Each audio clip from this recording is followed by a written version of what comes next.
I'm going to do a look inspired by the makeup I did for the cover of Bazaar. The model was Kate Winslet and the look was all about the late 50s and early 60s. So it's a really interesting time in makeup history because coming out of the 50s, just getting away from the really bright lips and into the corals and the pinks, the sort of paler shades. And the liner was becoming thicker than it was in the 50s, but it wasn't through to that mod, it wasn't that really thick, heavy mod line that we associate with the kind of mid-60s, and it wasn't as many lashes. So it's a really nice look. It's quite contemporary. If you want to see the original shots from the cover that I did, then just click below and you can see the blog post I did on those images. I have a lovely model today called Joanna, and I hope you like it. So I'm going to start by using the Earl Signature Foundation. If you just turn around and just work that into the skin. So I want quite a flawless look, but without being too heavy. So I'm really going to work that in. And then just blending it really thin all over the skin. So it's really seamless. This is a really nice foundation. I've just started using it a couple of days ago. And so far, I think it's really nice. So next I'm going to use Fake It Up Concealer by Benefit. And this is a very hydrating concealer. It has the colour in the centre and then a sort of hydrating balm around the outside. So it's really good for drier skin, especially for under eyes if you're very dry. It's very moisturising and quite sort of creamy. And just a touch on Joanna's chin as well, and around the sides of the nose. So next I'm just going to do some powder, just to set everything, a light dusting of powder. So I'm just using eye primer all over Joanna's eyelids first. So next I'm going to use the Pixi palette Shades of Nude. I'm going to start by using the very light colour, the sort of bone colour. So I'm using this colour all across the lid from lash line to brow, but as it gets towards the brow, I'm really thinning and shearing it out. So the majority of the colour is on the lid. Now I'm going to use this shade. I'm going to blend it along the socket to give definition.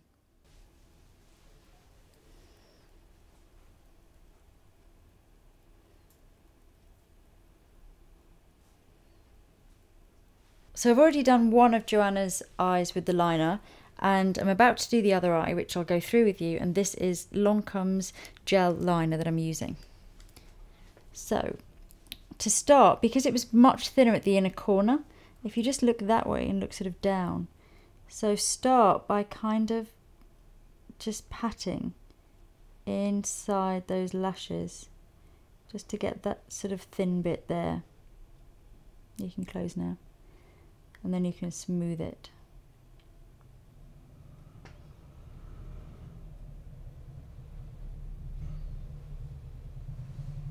So you can see we're going to start quite thin, and then from about halfway across start to build up.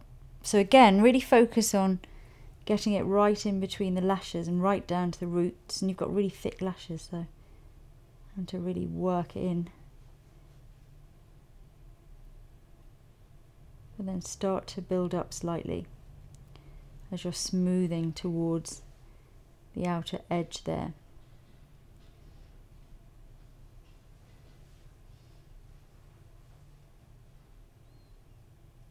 And if you're doing it on yourself, just lift up your eyebrows, sort of raise your brows while you're doing the in between the lashes bit, so you get sort of space to get in there, and then relax your brows. And then when you get over to the outer edge, and particularly if you've got more hooded eyes, you need to really relax your eyes and then look straight ahead into the mirror, and then you can look at the other eye and see where the shape is. And because this is quite thick at the outer edge, I'm starting from almost where the line of the lower lashes comes up. So I'm starting right from there and then bringing it up. Keep looking back at your other eye in the mirror and draw the line, and then just keep relaxing your eyes, because if they're hooded you're going to need to bring it higher than you probably think.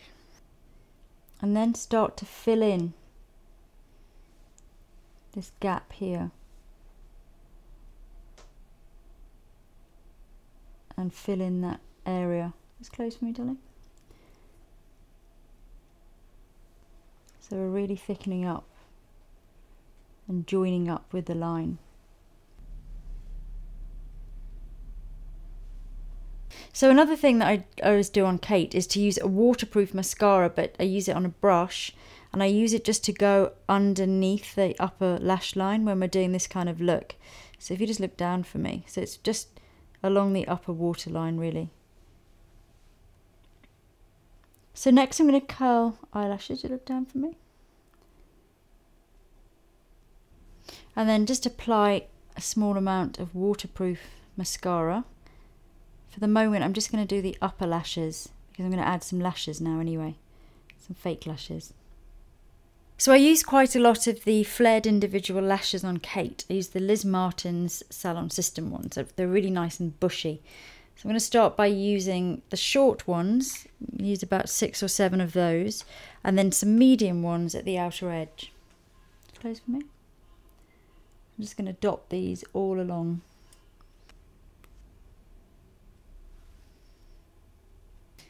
I do have a very in-depth video on how to apply individual lashes, so if this is something that you struggle with, then please take a look at that. I'm going to add some longer ones now, so a couple of the medium ones which are a bit longer to the outer corner. And this will really mimic the liner, so it'll help to emphasize that. So a really good thing to do is once the eyelashes are all on and they're dry, just look down for me, is just push them up. It's just sort of gets them a much nicer shape, particularly at these outer edges. And then another thing you can do is you can go over again with whichever liner you used and just touch the glue, because although it dries clear, sometimes it's a little bit shiny. And if you want to be super perfectionist, then you can just dot the liner back over the glue. Now onto brows, and because your brows are amazing, I see you don't pluck them, and I love you because they are. I've been on a serious campaign on here for about 3 years to stop girls from over plucking. Been going on and on about it, and now I keep seeing girls with lovely thick brows, so I'm glad they're back because I love them. But so I don't need to do anything, I'm just going to leave your brows. If you want to do this kind of 50s, 60s look, then I would brush some powder through them if you haven't got strong brows, but just give them a little bit more definition. And I'm going to do a little bit of mascara underneath, but not much. Look up, because I really want the focus to be about the top of the eyes, the upper eyelid, and the liner. So I'm just going to trace the mascara really through. It's more for defining and less for an actual look, because I want to keep that lovely almond shape. So next I'm going to use some of the Bourjois bronzer as contour. So mainly working with powder today because the skin is not going to be overly dewy looking, because I've already used powder and I want a sort of velvety looking skin. So I'm just going to work that very delicately under the cheekbones there, but not too pronounced. And then to blend it in, I'm just using the foundation brush I used earlier on, which is pretty much dry now, but it has a tiny little bit on there still, and that can just really blend and soften those edges. So never be frightened to go back in and blend again. For blusher, I'm going to use Revlon Matte, and this is Perfectly Peach, just onto the side of the cheekbones and coming onto the apples of the cheeks there. So for lips, we're going to go really pouty. I'm going to start by using a pencil. It's quite a natural one, little tiny bit browny, pinky brown. This is a Rimmel one. I'm just going to really blend that in. So just really patting that all over.